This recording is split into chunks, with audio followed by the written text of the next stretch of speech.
रहीम। Dear students, अस्सलाम वालेकुम। मैं हूँ आपकी इस्लामियात की टीचर मिसेस फरीद। बच्चों, हमारा आज का उन्वान है वादे की पाबंदी।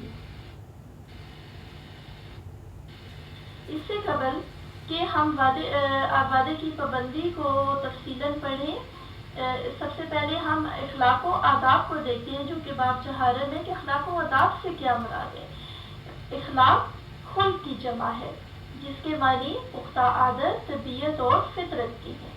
इखलाक की दो किस्में हैं, जिसमें एक इखलाक हसना और इखलाक सैया।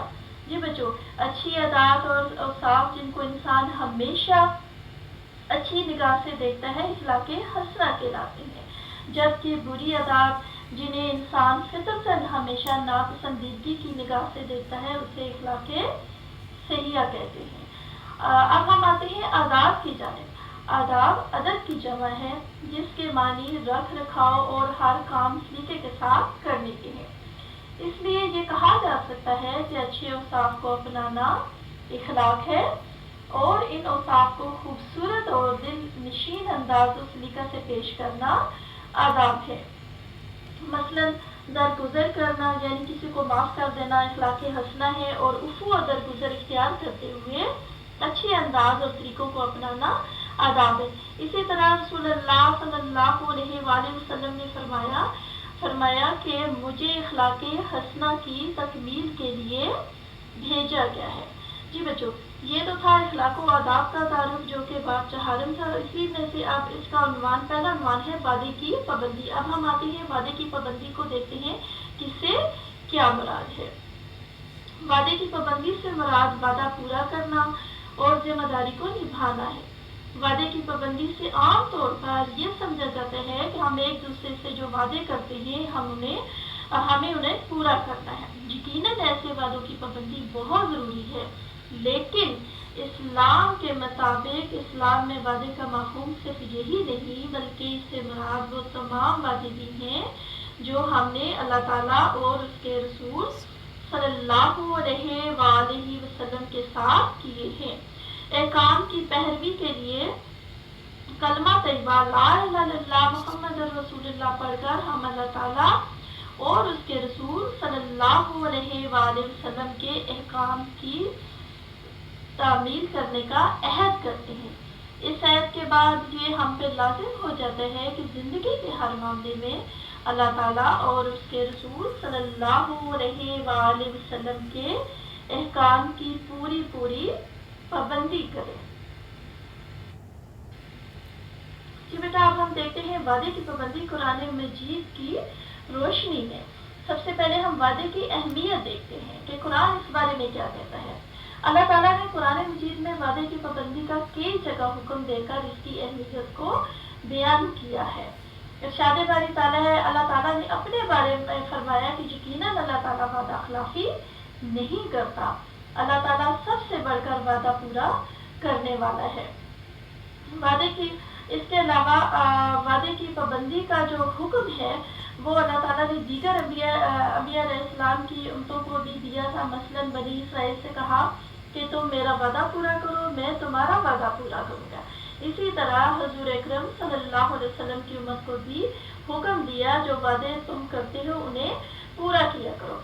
एक और जगह पर इरशाद बारी ताला है कि अल्लाह ताला ने कुरान मजीद में हुक्म दिया है कि वादा पूरा करो, यकीनन वादे के मुताबिक पूछा जाएगा।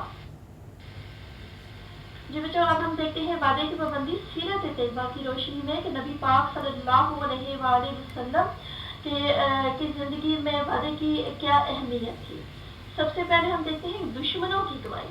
एक नबी करीम सल्लल्लाहु अलैहि वसल्लम ने हमेशा वादों की पाबंदी की, और इसकी गवाही आप सल्लल्लाहु अलैहि वसल्लम के दुश्मनों ने भी दी। एक मरतबा कैसर रूम के दरबार में अबू सुफियान से नबी करीम सल्लल्लाहु अलैहि वसल्लम के बारे में जो सवालात किए गए थे, उनमें से एक सवाल ये भी था कि क्या आप सल्लल्लाहु अलैहि वसल्लम वादा पूरा करते हैं।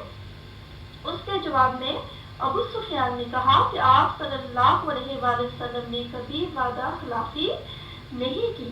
इसी तरह मिसाक मदीना के मौके पर हिजरत मदीना के बाद हुजूर अकरम सल्लल्लाहु अलैहि वसल्लम ने मदीना मुनव्वरा में امن کی خاطر یہودیوں اور دیگر قبائل سے ایک معاہدہ کیا جو تاریخ میں میثاق مدینہ کے نام سے مشہور ہے۔ آپ صلی اللہ علیہ وآلہ وسلم اور مسلمانوں نے اس معاہدے کی پوری پابندی کی، لیکن یہودیوں نے اس کو توڑا اور بالآخر رسوا ہوئے۔ ایک اور مقام پر جنگ بدر میں نبی کریم صلی اللہ علیہ وسلم نے اپنے وعدے کو پورا کر کے دکھایا تاکہ امت کے لیے یہ ایک مثال رہے۔ نبی کریم صلی اللہ علیہ وسلم وعدے کی اس حد تک پابندی کرتے تھے کہ حضرت حذیفہ بن یمان رضی اللہ عنہ سے روایت ہے کہ مجھے جنگ بدر میں حاضر ہونے سے کسی بات نے نہیں روکا سوائے اس کے کہ میں اور میرا باپ باہر نکلے ہوئے تھے کہ ہمیں کفار مکہ نے گرفتار کر لیا، تو انہوں نے ہم سے یہ وعدہ لیا کہ ہم مدینہ منورہ واپس جا کر آپ صلی اللہ علیہ وسلم کے ساتھ مل کر جنگ نہیں کریں گے۔ پھر ہم رسول اللہ صلی اللہ علیہ وسلم کی خدمت میں حاضر ہوئے اور آپ صلی اللہ علیہ وسلم کو اس واقعے کی خبر دی، تو آپ صلی اللہ علیہ وسلم نے فرمایا کہ تم دونوں واپس چلے جاؤ اور ہم ان کے معاہدوں کو پورا کریں گے اور اللہ تعالیٰ سے ان کے خلاف مدد مانگیں گے۔ اسی طرح بچوں صلح حدیبیہ کا واقعہ بھی آپ کو یاد ہوگا کہ صلح حدیبیہ کے موقع پر جب نبی پاک صلی اللہ علیہ وسلم نے جو وعدہ کیا تھا کفار سے وہ بھی پورا کیا۔ کچھ یوں تھا کہ اسی طرح 6 ہجری میں حضور اکرم صلی اللہ علیہ وسلم نے کفار مکہ کے ساتھ ایک معاہدہ کیا جو صلح حدیبیہ کہلاتا ہے۔ صلح حدیبیہ کے موقع پر حضرت ابو جندل رضی اللہ عنہ زنجیروں میں جکڑے ہوئے زخمی حالت میں آپ صلی اللہ علیہ وسلم کے پاس حاضر ہوئے اور پناہ چاہیے۔ صلح کی شرائط میں ایک شرط یہ بھی تھی کہ مکہ سے کوئی شخص مسلمان ہو کر مدینہ منورہ آئے گا تو اسے واپس کر دیا جائے گا۔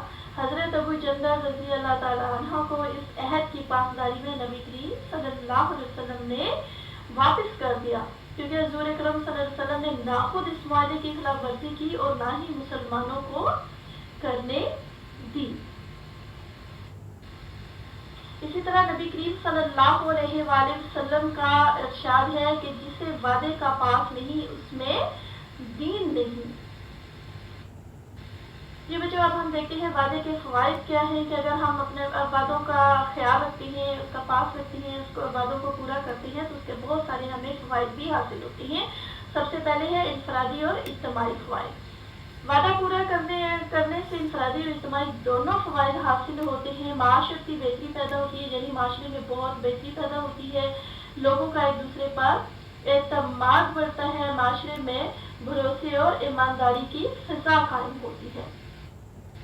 جی بچوں ہمیں یہ سبق پڑھنے کے بعد یہ پورا جب ہم نے سبق پڑھا تو اس سے ہمیں یہ نتیجہ ملتا ہے، یہ ہمیں اخلاقی سبق ملتا ہے کہ ہمیں چاہیے کہ ہم ہمیشہ وعدے کی پابندی